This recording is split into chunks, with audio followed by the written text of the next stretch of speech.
Hi, I'm Alice Hewitt, and you're watching MediaPlex live at 1.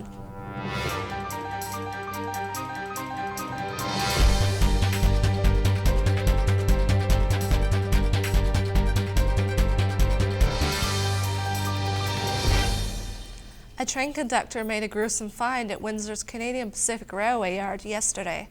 Windsor Police and the K9 unit were called to the rail yard after a human hand was discovered. Windsor Police say there is no other evidence to suggest the hand was severed in the area where it was found. The hand isn't even necessarily from Windsor, since the train tracks connect to Michigan and stretch out all over Canada. Investigators have yet to confirm the identity of the person. It is not possible to obtain fingerprints due to the state of the skin. However, it is being sent for DNA profiling. Mayor Eddie Francis will serve as the vice president for the Windsor Family Credit Union after he leaves his post in the fall. At a news conference this morning, the mayor confirmed reports that he will be joining the private sector. Since 2003, Eddie has led the city of Windsor with his heart and soul, with a tenacious mind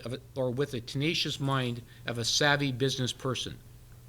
These are qualities that fit perfectly with Windsor Family Credit Union and its future direction. I had a very unique luxury of choosing where I wanted to be. And in making that choice, top of mind was I needed to land somewhere where I was going to be challenged every single day. Francis would join the WFCU in December of this year. Police arrested an 18-year-old man and seized a vehicle in connection with Saturday's Bellevue Avenue shooting. Police say the silver 2004 Mazda has damage consistent with bullet holes along the driver's side.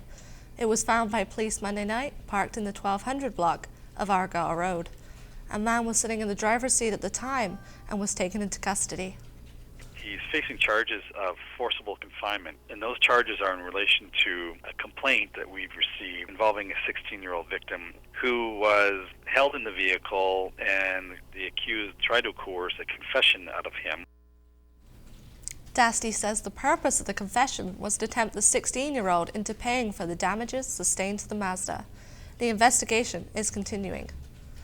Rye drinkers across the U.S. will soon be able to drink Hiram Walker's whiskey. The company is investing $8 million in its Windsor facility to prepare for an expansion into the U.S. market.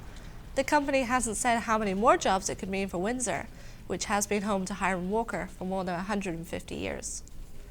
When you shop in America, do you get pulled in to pay duty?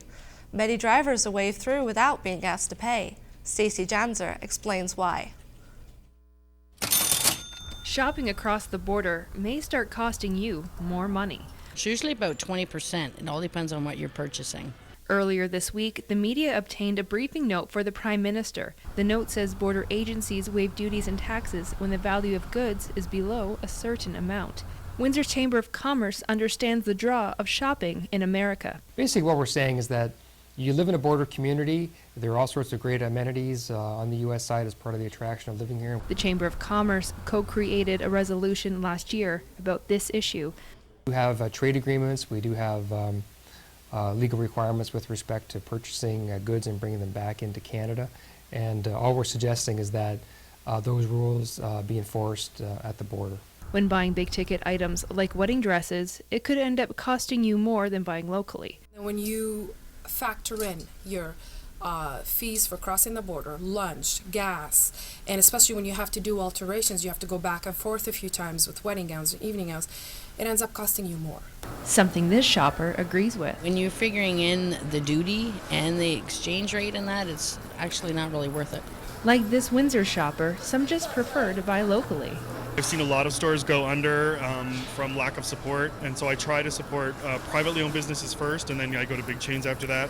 Remember, when shopping stateside for less than 24 hours, there's no limit on what you can be pulled in to pay duty on.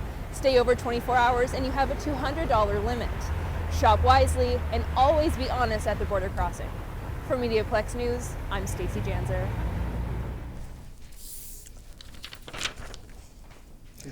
Now don't let the sun fool you today. It's technically spring, but it's still cold with -2 degrees and some cloudy periods. The temperature will stay at -2 tonight, rising to 5 degrees, and we'll see some rain showers.